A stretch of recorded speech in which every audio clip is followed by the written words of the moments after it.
What is going on, Pats Nation? It's Patriots Global here, back with another video. We do got a little bit of breaking news here as the New England Patriots have re-signed running back James White on a one-year deal.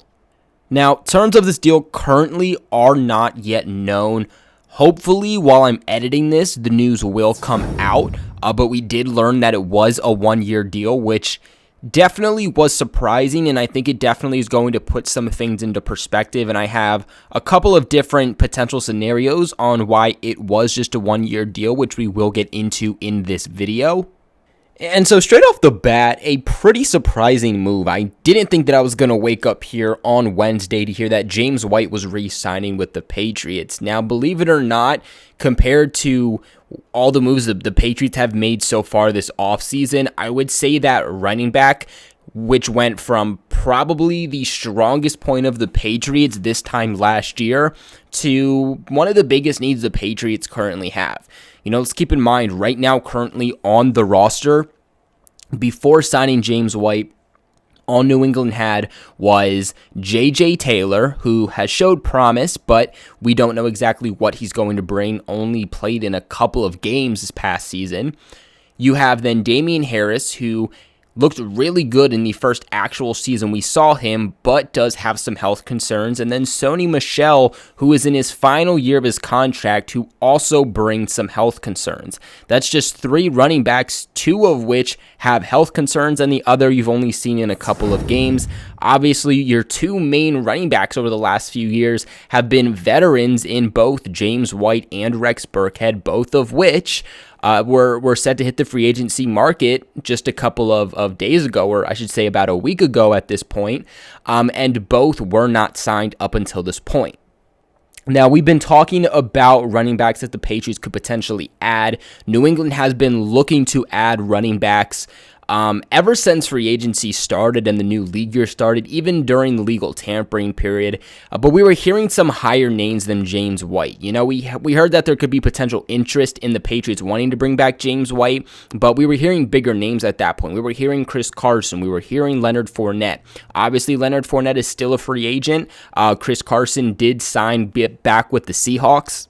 I'm still a big fan of Duke Johnson. I think that the possibility isn't over, but it definitely does bring the percentile down. But you cannot argue the fact that New England needed a running back of James White's caliber. You know, you look at the running backs they have, and really they're all power backs, you know, except for J.J. Taylor, but we just don't really know too much about what we're getting from him. But when you look at Sony Michel, you look at Damien Harris, both of these guys, their main purpose is as running backs, and they're power backs at that point also. You don't have that elusive, kind of shifty guy, that James White, Dion Lewis-esque type of guy, kind of even the Shane Vereen you can add to that. They all really are power backs that New England currently has. With that, of course, also being said, we don't really know the ability of the three current running backs on the Patriots roster outside of James White as receiving threats. We know James White hasn't really been that much of a factor in the receiving game. The Patriots have tried over the last few years to get him involved. He just struggles as a pass catcher. We don't know much about J.J. Taylor. I do believe he has the ability to, but we don't know how he's going to, be in his transition as a receiving running back into the NFL. And we haven't really seen much of Damien Harris. I think he has the ability to, but to what extent, we just don't know. So adding an elusive running back, but more importantly, adding a pass-catching running back out of the backfield was one of New England's top priorities at this point, and that's exactly what they did. Now, earlier in this video, I did tell you guys that I believe there could be a couple of reasons on why James White potentially only signed a one-year deal. And these are my thoughts. There's only two of them. But my one thought is he only signed a one-year deal because he wants to reset his market. Look, obviously, this past year, James White didn't play great. He only appeared in 14 games. He was targeted a total of 62 times with only 49 receptions, 375 yards. which was actually the worst he's had since his red-shirted rookie season back in 2014. He averaged 7.7 yards per reception with one lone touchdown, and then as a running back, he had 35 rush attempts, 121 yards, 2 touchdowns, and averaged 3.5 yards on the ground.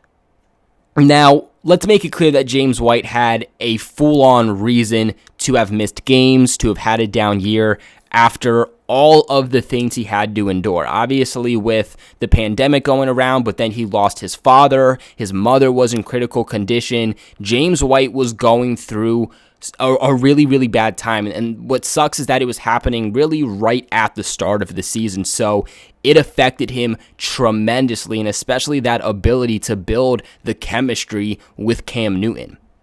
I think we were all expecting James White to have a much, much bigger market in free agency than he has so far. And like I said, we'll have to see the terms of the deal and what he's making in this 1 year, but I really don't expect it to be a lot. We do know, that teams potentially being interested were, of course, the Patriots. The Buccaneers actually offered him a contract, but he turned it down to come back home to the New England Patriots. And I heard rumors that Green Bay may or may not have been interested. I don't know how much volume there is to that, though.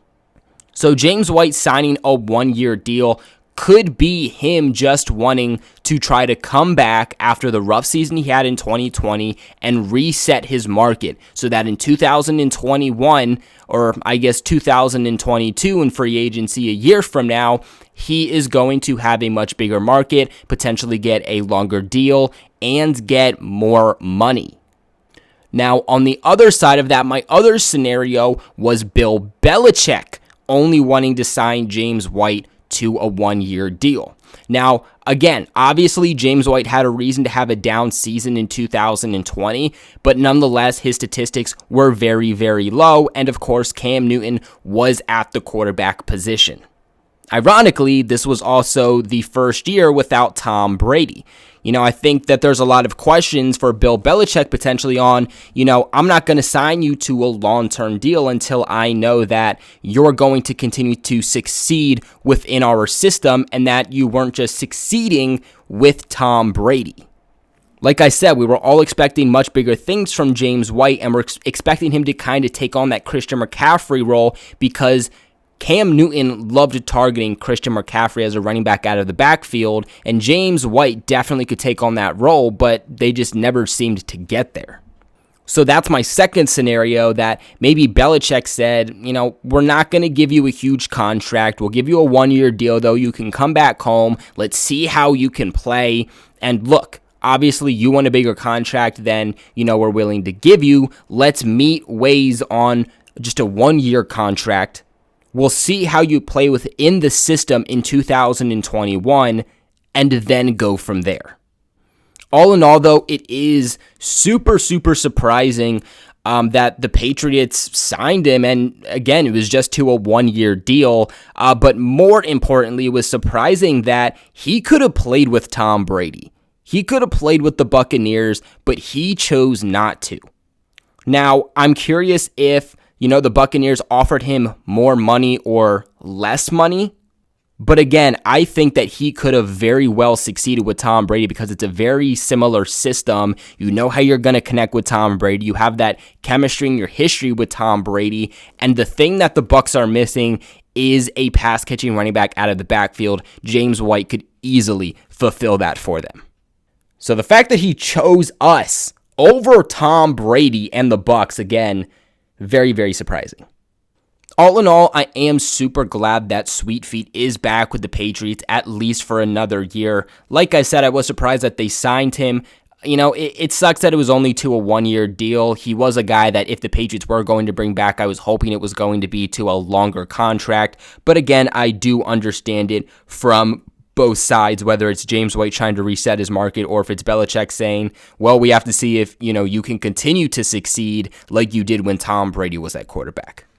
All in all, though, the Patriots get a leader back on offense.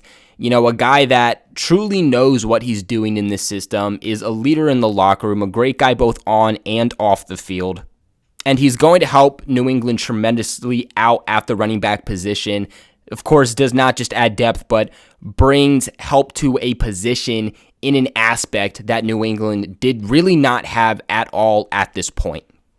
Now, I definitely do expect New England to still add another running back, whether that is via free agency or whether that's via the draft. We'll have to see what path they decide to go about. But all in all, he is going to help contribute to a potential lethal offense that the New England Patriots could have in 2021. Before we end this video off, I want to talk about the sponsors of this video, betonline.ag. Now, BetOnline has the fastest ways to bet on all of your sports action. Football might be over, but college basketball, NHL are both a full swing. BetOnline even covers awards, TV shows, and reality TV, along with real-time updated odds and props on almost anything you can imagine. BetOnline also has you covered for news, scores, and odds, and it is the best way to place your bets, and it's completely free to sign up. All you guys got to do is head to the website or use your mobile device to sign up today to receive a 50% off welcome bonus on your first deposit. Again, BetOnline, your online sportsbook experts. Don't sit on the sidelines anymore. Don't forget to use that promo code CLNS50 to receive a 50% off welcome bonus on your first deposit. Now, I'm going to give you guys something a little special here. This is something that I've been liking to do the last few videos, honestly, since free agency started, and that is to look at PFF's grade on, their overall grade, the rushing grade, and receiving grade, especially because I now pay for a subscription for PFF, and I do want to get the best out of that. But it also does help to share some perspective on these guys. But, although it was a down year for James White, he did grade as still one of the best receiving running backs in the league. He had an overall grade in 2020 of 65.5, a rushing grade of only 58.2, but a receiving grade of 84.2. It is worth noting, though, that he did only have one explosive run, and explosive for PFF is considered a run of 10-plus yards. White also did fumble.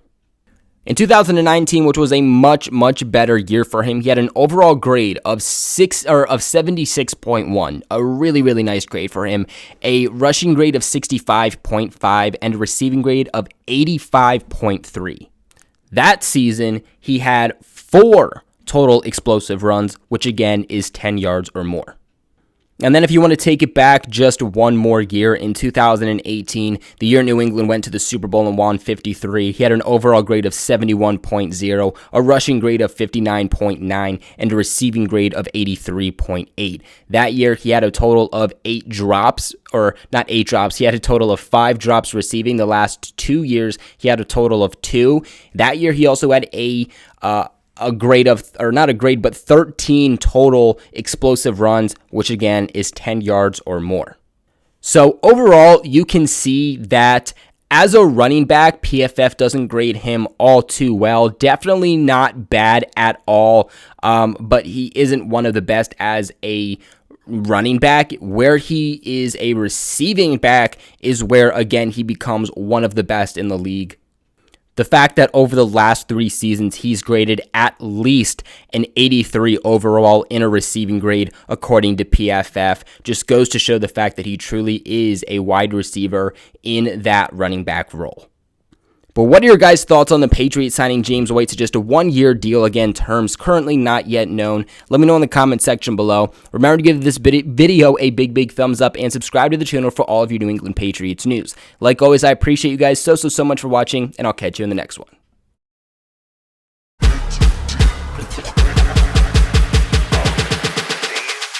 Astro World.